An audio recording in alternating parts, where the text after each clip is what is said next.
ہمارے پاس اگلا سوال ہے محمد عامر بھائی کا، رات کو کپڑے بدلنا کیا سنت ہے؟ رہنمائی فرما دیں۔ عامر بھائی، آپ کو بہت اچھا سوال ہے۔ اس بارے میں دو باتیں آپ ذہن میں رکھیں۔ نمبر ایک، رات کو کپڑے بدلنا سنت رسول ہے۔ نمبر دو، رات کو کپڑے بدلنا عادت رسول ہے صلی اللہ علیہ وسلم۔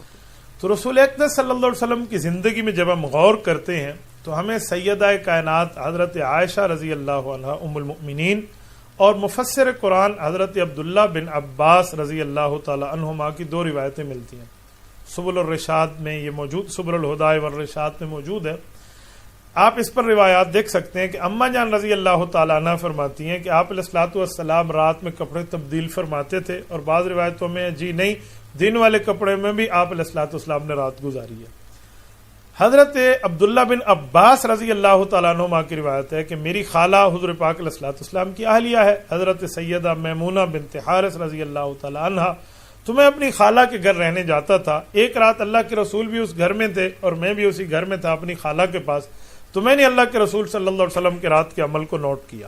وہ یہ تھا کہ رسول اللہ صلی اللہ علیہ وسلم گھر میں تشریف لائے، آپ صلی اللہ علیہ وآلہ وسلم نے آ کر لباس کو تبدیل فرمایا، اس کے بعد حضور پاک علیہ السلام بستر پر تشریف لے گئے۔ تو اس سے سمجھ آیا رسول اللہ صلی اللہ علیہ وسلم لباس بدلتے بھی ہیں۔ اب یہاں پر ایک بات مزید بھی آپ ایڈ فرما لیں، وہ یہ ہے کہ رات کا لباس بھی دو طرح کا ہوگا۔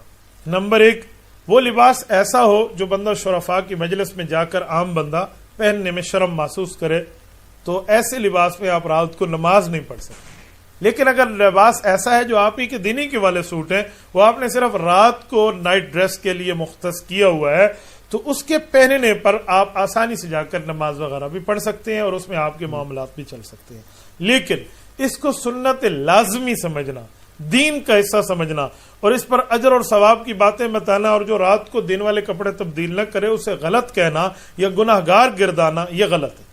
اس کو رسول اللہ صلی اللہ علیہ وسلم کی عادت مبارکہ میں شامل کر لیں، اور یہ عادت بندے کی ضرورت کی بنیاد پہ ہوتی ہے۔ آپ ضرورت محسوس فرماتے ہیں کہ رات کو کپڑے تبدیل کر لینے چاہیے تو آپ کر لیں۔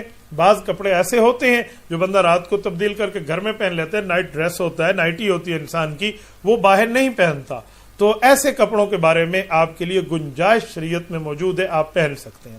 اور اس طرح کے کپڑے جو آپ صرف اپنے گھر کے لیے استعمال کریں تو میرے مطابق ویسے ہونے چاہیے، کہ حضور پاک علیہ السلام سے نہ بدلنا ثابت ہے تو کبھی نہ بھی بدلیں، لیکن کبھی کبھی رسول اللہ صلی اللہ علیہ وسلم سے بدلنا بھی ثابت ہے، تو آپ کو اس پر بدل لینا میں یہ اس طرح پہ اجر ملے کہ رسول اللہ صلی اللہ علیہ وسلم کی سنت عادیہ ہے۔ ہمارے پاس اگلا سوال اتر پردیش انڈیا سے ہے، جس بندے کو وتر کی دعا نہ آتی ہو تو وہ دعائے قنوت کی جگہ کیا پڑھے؟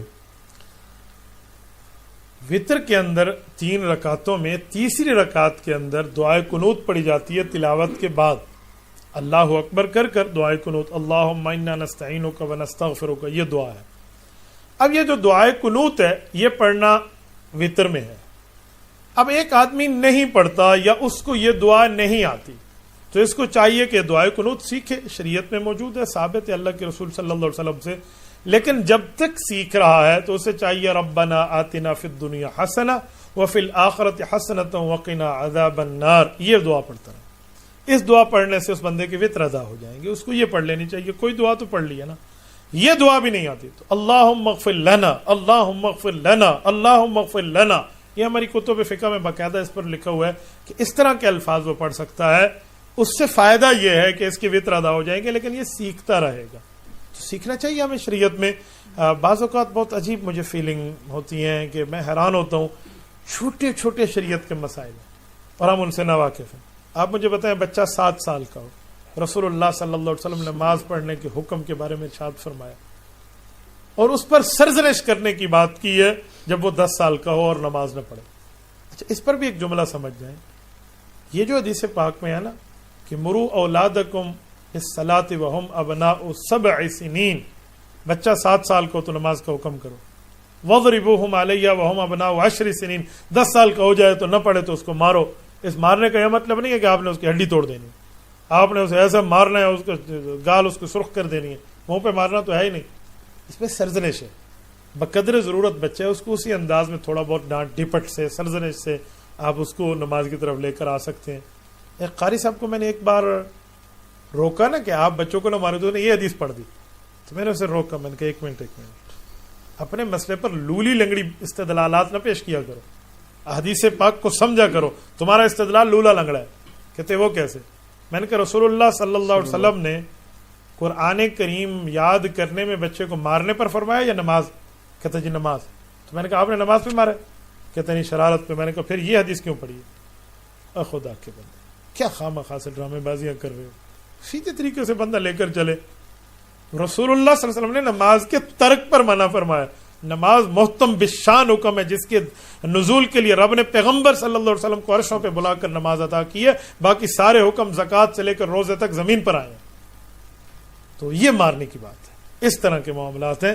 تو اس پر آپ معاملے کو سامنے رکھ کر آگے چلا سکتے ہیں کہ میں نے کس حد تک معاملہ چلانا ہے اور کس حد تک نہیں چلانا. جی جزاک اللہ. تو میں اس پر جملہ پورا کر لوں کہ یہ جو وطر ہے نا یہ چھوٹی چیز ہے شریعت میں. عام طور پہ بڑا اتنا بڑا مسئلہ نہیں ہے. یہ تو بچپن سے بندے کو پڑھنی چاہیے اور جب پڑھے گا تو پھر اس کو دعائے قنوت تو آنی چاہیے. تو بندے کو پتہ ہونا چاہیے، معلومات ہونے چاہیے. اس پر بندہ یہ غلطی کر لیتا ہے کہ جی مجھے تو نہیں پتا، میں تو یاد نہیں کر سکا، میں فلاں نہیں کر سکا. بہت بڑی غفلت اور نادانی کی بات ہے میرے بھائیوں. ہمیں یاد کرنا چاہیے اور فوراً یاد کرنے چاہیے تاکہ ہم شریعت کی ان باتوں کو صحیح طور پہ ادا کر سکیں اور اللہ سے صحیح اجر پا سکیں اور اپنی آخرت کی عبدالآباد والی زندگی کو بہتر سے بہتر بنا سکیں. تبارك الذي نزل الفرقان على عبده ليكون للعالمين نذيرا.